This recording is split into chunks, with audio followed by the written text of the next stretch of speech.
Well, excited to come back to Memorial. I got the military display on to have a game on Veterans Day to celebrate everything about that. We'll do that with basically the same emblem on our helmet. And after we get done with this, two of our players, Tip Ryman and I, and also Jeremiah Warren, who has some family history of the military, we'll do a little thing with the services here in the stadium. So it's kind of a cool week in that regards to honor everything that's going on in our world today. Honored to be a part of that, and obviously to be in Memorial Stadium. I really got educated when I got here, from everything with the names on the pillars to everything else that it involves. So it's a great part to be a part of that this weekend. From a football standpoint, have a lot of respect, obviously, for Indiana to beat Wisconsin last week, and to do it the way they did. It was a very hard-fought, well-earned game. Really, since their bye week, obviously they've had some transition on their coaching staff. Their O-line coach and I go way, way back. I've known Rod Carey for a long time. Tremendous respect for those coaches, and really didn't know Coach Allen until I got in the league on my return. So tremendous respect for him. From a couple update standpoints, just literally met with JB, our trainer, and Reggie will practice tomorrow, full go. I think our thought is to let him go Tuesday. He was kind of on the back end of last week and didn't respond as well. That's why we didn't take him on a trip. So Reggie will be full go tomorrow to kind of see how he responds on Wednesday. But the idea and anticipation would be for him to be back with us. Keith Randolph really handled the game pretty well, but I would say that I don't think it was 100% Keith. So we're going to kind of back off him a little bit this week, but fully intend for him to be back with us. Our thoughts will be with Aiden tomorrow. Aiden Lawfrey will have surgery tomorrow morning and start his road to recovery as it goes. And then Luke, basically at the end of the game there, took a shot that, prohibited him from moving forward. But I do expect him to bounce back this week and have him be involved with the game on Saturday. If not, obviously John would be our guy. But right now, every indication is that we'll be able to go down that road. I give a lot of credit to our coaches. I specifically said Thursday after practice on the field about how we're 8 games into this, right? You have all this film to watch, all this film to prepare on. But the greatest players I've ever been around are the guys that are put in situations that they weren't accounted for or weren't ready or expecting them to happen. I literally said to the group, there's going to be somebody on this field right now that has no idea they're going to impact our game. I didn't know it was going to be our second-string quarterback on 4th and 11 with less than a minute to go and no timeouts. So give John Paddock a tremendous amount of credit. But I also think he has a rapport with our players, the way Isaiah Williams responded to him immediately, especially on that last play, but also the 4th and 11 play was a play that they had I think connected on, not just in that moment, but during the course of the year, just mutual respect for one another. I really like the way our defense responded in the second half. The numbers were really staggering in the first half. It was kind of a unusual first half, but the way it played out to go in that locker room 17-14, told the guys at halftime, let's not come back in here without a W, and obviously a lot of good things to make that happen. So, I thought it was interesting, right? Like Luke in the first half was 15 of 19, but I looked at it from a statistical standpoint, right? So since the Penn State game, he's completed 66% of his passes. He's thrown for over 1,300 yards, over 220 a game, 10 touchdowns to 3 interceptions, right? And I like the fact that we're playing better football down the stretch. I obviously wish we had played better in some of those earlier games, but I like the direction this team takes. I like the work ethic. I like their attitude. I think we'll see more of the same. See a lot of guys up there this morning, obviously in the building already on a player's day off. So I'm excited for the week to see where we can go. So with that, I'll open up for questions. Coach Aaron Henry said that Johnny Newton may be the most impactful interior defensive lineman that he's ever coached or been around. Where does he stack up as far as the guys that you've seen? Yeah, ironically, I was coming in on Sunday morning and Terrence Jamison, our D-line coach, was parked right next to me. It came in at the same time, and I said, hey, we obviously have 4 guaranteed games left with Johnny, and I think as a coach, one of the great things that I had from advice from Coach Alvarez my first year as a head coach was coaching Joe Thomas and Paul Chris and him. We were sitting together, and they said, hey, this is, Joe might be a generational player, and I really didn't even know what that meant. That was a big term for me. And they said, you may never have another left tackle that plays the game as well as Joe Thomas. And so I've always kind of had that term.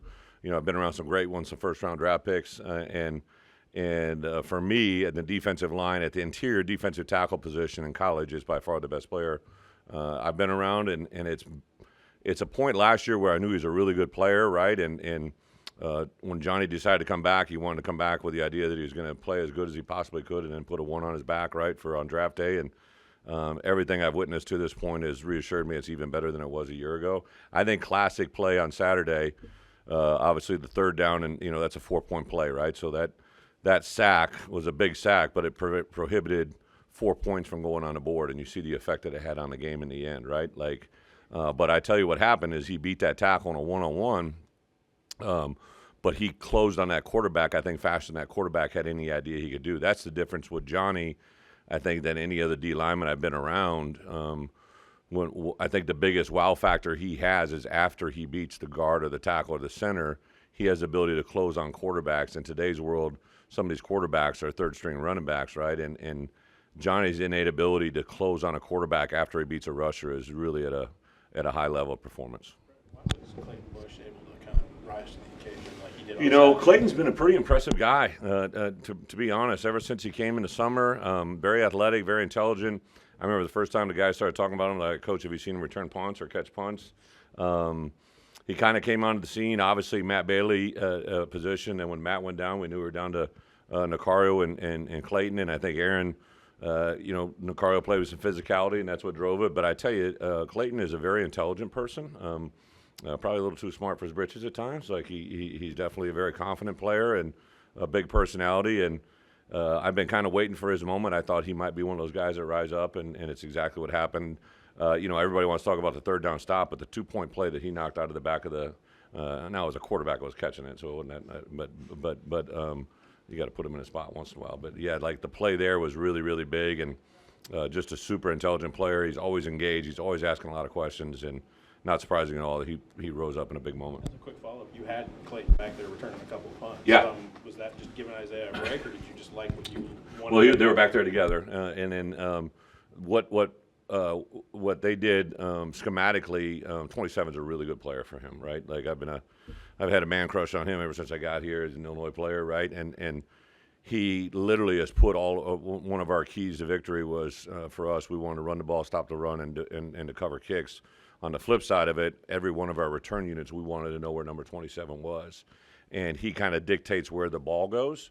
So we never knew where he was going to line up and where the direction was going. So we didn't. After that first one hit and ran for a couple extra yards, I said, okay, we're going twin punt returners the rest of the way. It was just mainly to field the kick.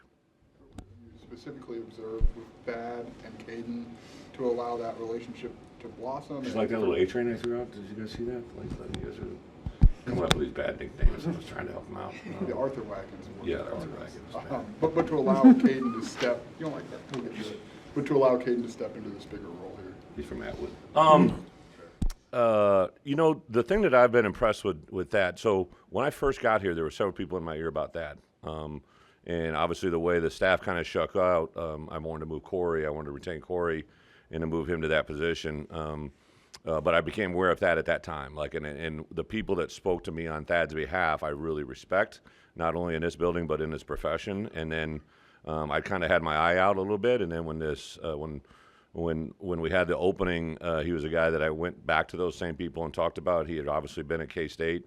A person that I mutually know through K-State had made reference to about how much of an effect he had on the wide receiver room in that program. And that really was enhanced the more I met with him. We met in St. Louis, kind of sat down and just, really the first time we sat down face-to-face, his detail, his professionalism, I think our players really have responded to his attention to detail. Like he's really, really specific with each one of them. I think a lot of times in a running back room, coaches group just to the starter or they cater to the guy, right? And he really literally has a plan. I've been very impressed with that detail for each guy, right?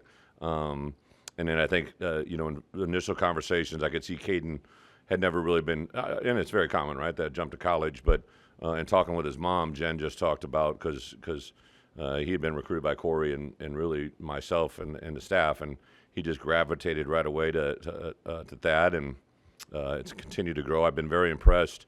It's a true freshman that's doing that, right? And Everybody had been kind of waiting for that breakout run. I literally had said I think his first breakout play would be a pass, just because he's faster than most people think. He can really go. You saw a little bit on that play against Wisconsin, but when he gets ahead of steam going, man, he can cook. Changed your offense, Caden? How's he changed our offense? I think he's given us a little bit of stability, maybe.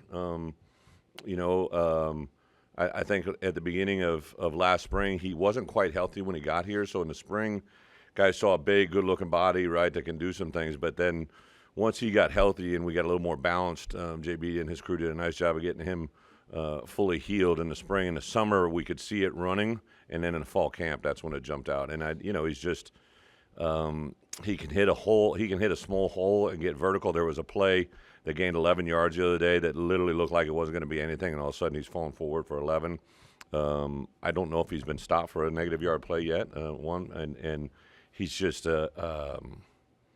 he's and the greatest thing about him is just his humility, his demeanor. He's got a great sense of humor. His mom is. And that whole family, dad and grandpa and his aunt and uncles. I think the first time he came to campus, there might have been like 13, 14 people with him, right? That's just kind of how they roll. Brett, both of your coordinators just referenced meeting with you and kind of a rehearsal process for potential scenarios, and those both played out. Oh, Friday nights? Yeah. Is that a common practice you've always had? Is it unique? I would say for me as a head coach, I kind of flip midweek, right? So I watch game film Sunday, Monday, Tuesday, and then Wednesday I flipped to TV copy, and I took that from Bill, and that was really on TV copy. You see things differently, and you watch the game as it unfolds. When you watch defense film, you don't know what happened on offense. So I've always kind of believed in my journey here, like that's been a big step of how we play the game. I talk a lot about how we want to play the game. And then really Friday night, they don't know what we're going to watch. I think I had 228 plays set for them, and sometimes we get to them all, sometimes we don't. But it's plays they haven't ever seen in sequence, so I teach them where it is. And yeah, that's been very beneficial. Every coordinator I've had, obviously the first one offensively didn't go well, but I think that was a growing experience. I think Ryan made that reference, and Aaron and Barry both. It just allows us all to get on the same page. So when Saturdays come, I don't want it to be a surprise. Like I'll literally say sometimes, I kept Aaron back on Friday night. I wanted to go over some end of half things, right, and end of game situations that literally played out right in front of us. And since I've been here, I can't tell you how many times that Friday night session plays out to something that we see on Saturday.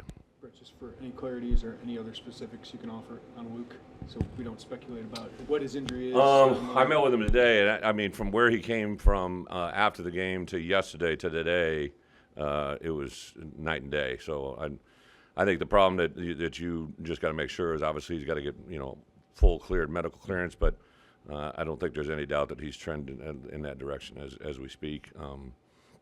I think the balance that you're always going to have to be is just let the doctors do their deal. Now he's unique because he's got a dad that's a doctor, right?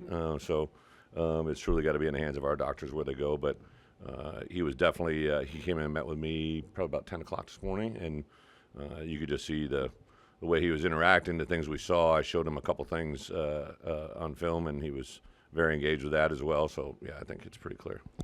Well, obviously for him to be back, but just for John to have that, what's that do for him? And then for your offense to know you've got a backup who can step into those moments? I would tell you, I've been a head coach 15 years, and what I witnessed in those four plays, obviously one was a called timeout, which kind of benefited us as well, right? Like the first play was a kind of a four-seam look for us that was against a quarters coverage or a cover two, and he recognized the honey hole, got it in there. And then the second one was almost same coverage, and Pat did a nice job of bending it in for the quarterback to find that, drifting to his right. And then on the timeout, where we actually ran the play, I was going bonkers on the official because I knew that we ran the play, and I never heard the whistle, and we kind of mitigated through that whole scenario. But they went to a version of man free on that, and then Pat caught that curl, so I know what their DC was thinking. And then literally on the final play, one of the things that we do game plan-wise is very unique to what happened on that play. And as it began to unfold, I saw the reaction of the Mike linebacker, so I knew what was happening. And literally Isaiah Williams jogs in front of the quarterback, pulls out his mouthpiece, and says something to John. I know what he said. And then it materialized, literally on that play. So there's just such, I thought it was awesome. I don't know who asked Isaiah the question, right? But somebody asked, what did John say in the huddle? He said, I don't remember what he said. I know how he made me feel, right? And that is something as a coach, you just gravitate to that moment. Like on the sideline, I could see it. I knew what was going to happen. I didn't know if we were going to hit it, right? And then the way John looked off, just an incredibly awesome teaching moment. And we, to that point, we watched that as a play on Friday night in our meeting room with the players. So it was pretty awesome to see it unfold. There's been a little bit of a. The collaboration between, like Isaiah and John, the communication. I mean, as a coach, I'm sure like that's what you want all the time. But like to actually get something like that in that kind of moment, what does that tell you about? You know, Isaiah is very special. And I know you asked a question about John, but so as good as the last play was with Isaiah, right? As good as the 4th and 11, right? The play that I taught of the most on Sunday, the play that he fumbled, right? So it's a 3rd down. We slant, we complete it. He's running, gets it knocked out. We have one timeout.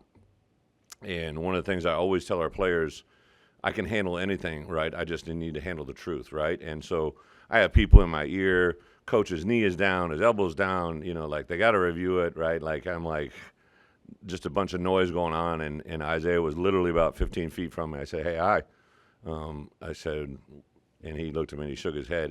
He's like telling me I wasn't down, right? So I didn't burn the timeout. I was literally about ready to burn the timeout.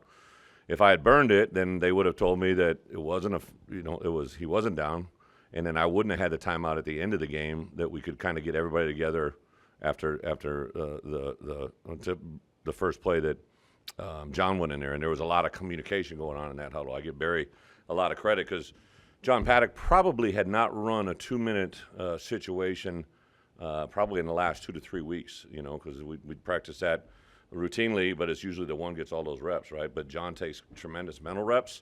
But for Isaiah in that moment to communicate to me as a head coach, a lot of kids would be selfish and be like, Coach, I was down, my balls, you know, the ball was after it's just a lot going in that moment, and Isaiah is so prepared for the moment for him to tell me that was like a huge teaching moment for me as a coach too.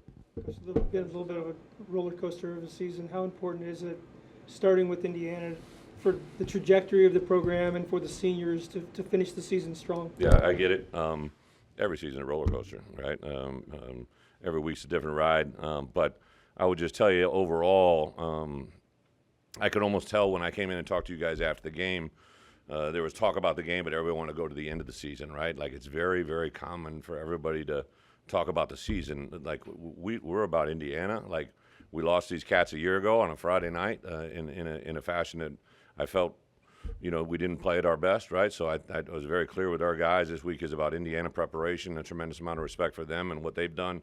They've kind of turned their season. So we're getting ready to play Indiana, and what happens after that is we play Iowa, and what happens after that is we play Northwestern. But they have a calendar, they have a schedule, they have a daily task, and I would be very surprised if our guys go off that. Thank you, guys. Thank you. No, he's from Atwood.